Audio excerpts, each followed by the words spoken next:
INS मार्मुगाओ की ताकत ऐसी है कि दुश्मन के हौसले पस्त हो जाएंगे। इसमें परमाणु मिसाइलें लॉन्च करने, बायो वेपन दागने और केमिकल वेपन से हमला करने तक की ताकत है। असीम ताकत से लेस आईएनएस मार्मुगाओ की सबसे बड़ी खासियत ये है कि इसे दुश्मन के एडवांस रडार भी आसानी से लोकेट नहीं कर सकते। ऐसा इसलिए मुमकिन हो पाया क्योंकि इसकी बाहरी परत को एक स्पेशल स्टील की धातु से तैयार किया गया है। दुश्मन के लिए बड़ी मुश्किल ये है कि वो मार्मुगाओ को जल्दी ट्रेस नहीं कर सकते, लेकिन मार्मुगाओ पर लगे मॉडर्न रडार सिस्टम से दुश्मनों को आसानी से ट्रैक किया जा सकता है। जब उस सिस्टम को ऑन कर दिया जाए तो उस सिस्टम को ऑन करने के बाद ये दुश्मन के रडार पर बिल्कुल छोटा सा जहाज दिखेगा और जहाज नुमा चीज भी नहीं दिखेगी, बल्कि कुछ और चीज दिखेगी। वो काफी ज्यादा कॉन्फिडेंशियल रखी जाती है क्योंकि ये दुश्मन को पता न चल सके। आईएनएस मार्मुगाओ पर ब्रह्मोस, बराकेट जैसी 8 मिसाइलें लगाई जाएंगी। ये सिस्टम हवा में 70 किलोमीटर तक दुश्मन पर निशाना लगा सकता है। इसके अलावा समुद्र में 300 किलोमीटर तक दुश्मन को मारने में सक्षम है। इसके साथ ही इसमें एंटी सबमरीन रॉकेट लॉन्चर भी लगाए गए। इसमें रॉकेट लॉन्चर और टारपीडो लॉन्चर के साथ ही SW हेलीकॉप्टर की व्यवस्था है।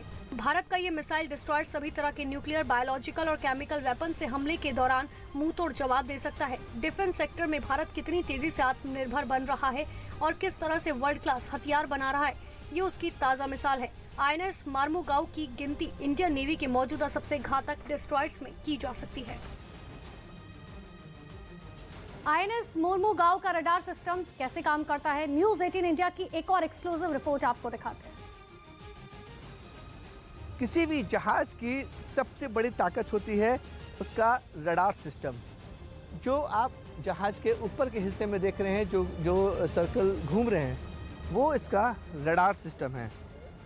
और बताया जा रहा है कि सबसे ऊपर, अगर मैं कैमरामैन मंगल को बोलूँगा, जो सबसे ऊपर का हिस्सा देख रहे हैं, जो हल्का सा गोल हिस्सा है और त्रिकोण और के किस्म इसको बनाया गया है, उस हिस्से को बोला जाता है शक्ति।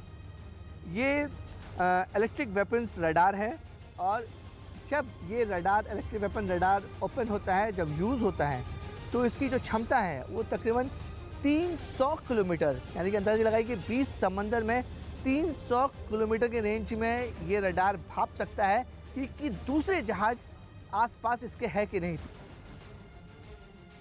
आईएनएस मार्मुगाओ में सबमरीन के हमलों से बचने की तकनीक देश में ही विकसित की गई।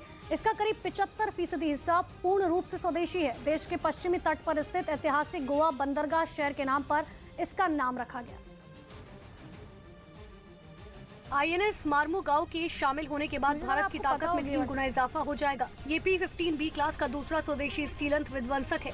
इसकी मार से दुश्मन के बड़े समंदर में तिनके की तरह तितर बितर हो जाएंगे। नेवी के लिए multi mission, multi role platform है, यानी अगर वो सतह पानी के ऊपर, इन द एयर, सरफेस यानी सतह के ऊपर, और सब सरफेस यानी सतह के नीचे किसी भी तरह का अगर थ्रेट हो, इसका ये मुकाबला कर सकता है।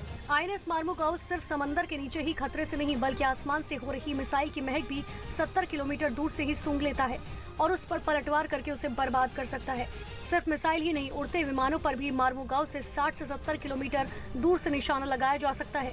इसमें 127 किलोमीटर गन लगाई गई है। इसमें AK-630 anti missile gun system भी है। भारत 15B श्रेणी के कुल 4 स्टीलथ डिस्ट्रॉयर बनाएगा, जिनमें से 2 तैयार हो चुके हैं।